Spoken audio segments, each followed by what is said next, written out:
Let me, since you talked about UK, I need to read this comment so that you can tie it in. You were the one that also talked about skilled and unskilled labor. That's right. Now, Kenneth is writing in from the UK. He says, I live and work in the United Kingdom, and over here to become a cleaner, you must be trained on the skills of cleaning, which include how the chemicals are diluted, dealing with suspected packages, health, and safety related to where job is carried out. Would you consider that to be unskilled? Well, you see, That thing about UK, Nigeria. Yes. Well, that is very interesting. You see, we are not at the level UK is now. What we need now is a process that we are awakening the people that you don't have to be a lawyer before you can live well. You don't have to be a medical doctor before you can live well. You can be a carpenter and live a life that is worth more than a medical doctor. That is the point I think we are all making here. Any job that you are doing and you fail to train yourself, you will make a good out of it. All right, news just in before Mr. Falabi talks. News just in says the former president, Goodluck Jonathan, is returned to Bayelsa State.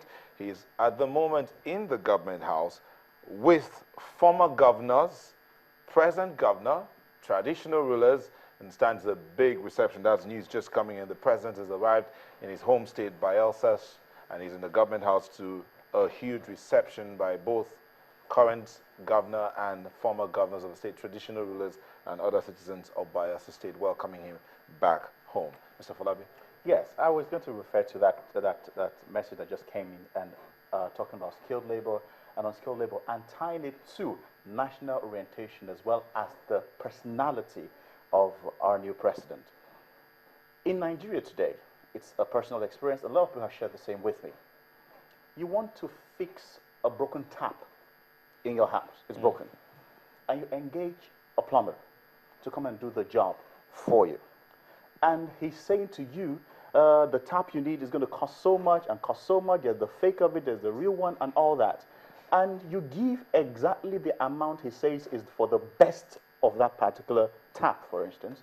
And by the time he's done with the job, he's bought the worst of the one in the market, and in a day or two, the leakage is back. Sometimes he doesn't even come back. He doesn't even come back. To buy. Now, it's not as if he doesn't know the job. It's about the fact that his thinking is challenged. He's not thinking correctly. He's not interested even in the future of his business unconsciously. He wants to take advantage of what he can get now, not minding if he's going to get referrals from you or recommendation and grow his business. So it's a major challenge we have. And that is why today is an exciting day for a lot of Nigerians, tied to the personality of our president, that if there is a default, definitely there's going to be an effecting of a law. So once the rule of law is in place, the orientation of the people will be reset appropriately. We've seen it happen in Lagos State. We can see flowers growing in Lagos State. We can see the lawns in Lagos State. 10 years ago, or maybe 15 years ago, you'll have said that was an impossibility. But let's talk about briefly how what's going on in Bayelsa State right now. The former president has returned home to a huge reception in the government house. Now, how if you're going to talk about that, let me begin with you, Mr. Additional. How would you how do you see that? I mean, is a son who's gone out and he's come back home? Well, I believe it deserves all the reception, the celebration that they can organize for the immediate past president. First, this is a country of about 170, 180 million people. And he has had the singular privilege of ruling this country for about 6 years. He has gone and he has come back home safely. That deserves to be celebrated. Number two, we have had an election that virtually everybody within and without believed was going to mark the end of the entity called Nigeria. He has played a major role to ensure that that doom prediction did not come to pass. And for their son to have been able to achieve that, you know, it deserves to be celebrated. Even Mr. President made mention of it today. And that was very magnanimous of the new president.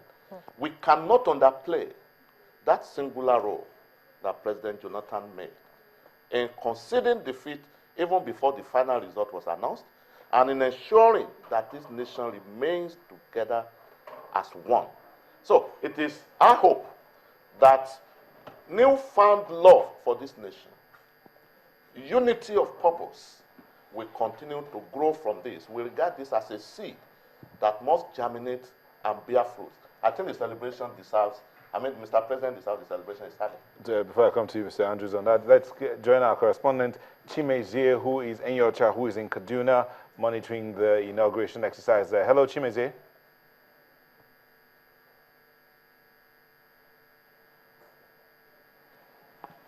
Chimezie, what's your situation? How did it go at the inauguration?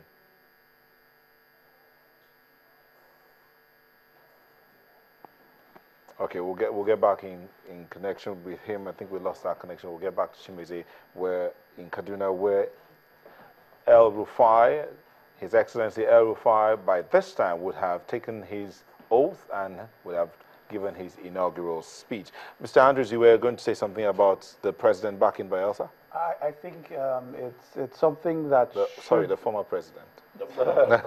I think it's something that should be encouraged, and not just from the people from Bielsa State, as an extension also to PDP. I mean, it's critical to understand that in this game of politics, there will be winners and losers, and the eventual winner is still the people of Nigeria. So we are all winning in this whole process. And I think, because I do feel, see from his body language that a lot of people that were around him seem to have, I don't know if I should use the word deserted at this particular time, since he's the outgoing and he's the outgone as it is. But I mean, we need to be able to celebrate this kind of achievements in terms of you've gone to office. For instance, you see someone who's a minister, he's trying to lobby not to lose his job, trying to keep his job at all means. He's trying to lobby to even get there. Somebody that's been president, I mean, even the political party to which he comes out from, it's critical that we know that the PDP must exist, must continue, because just as we had a viable opposition to bring the present president, we also need an opposition to keep him in check going forward. So I think it's something that we should do and extrapolate to every other person, the governors who have also lost their positions, the House of Reps members, the National Assembly as a whole. We need to celebrate the people who have gone, who have done, who have come back.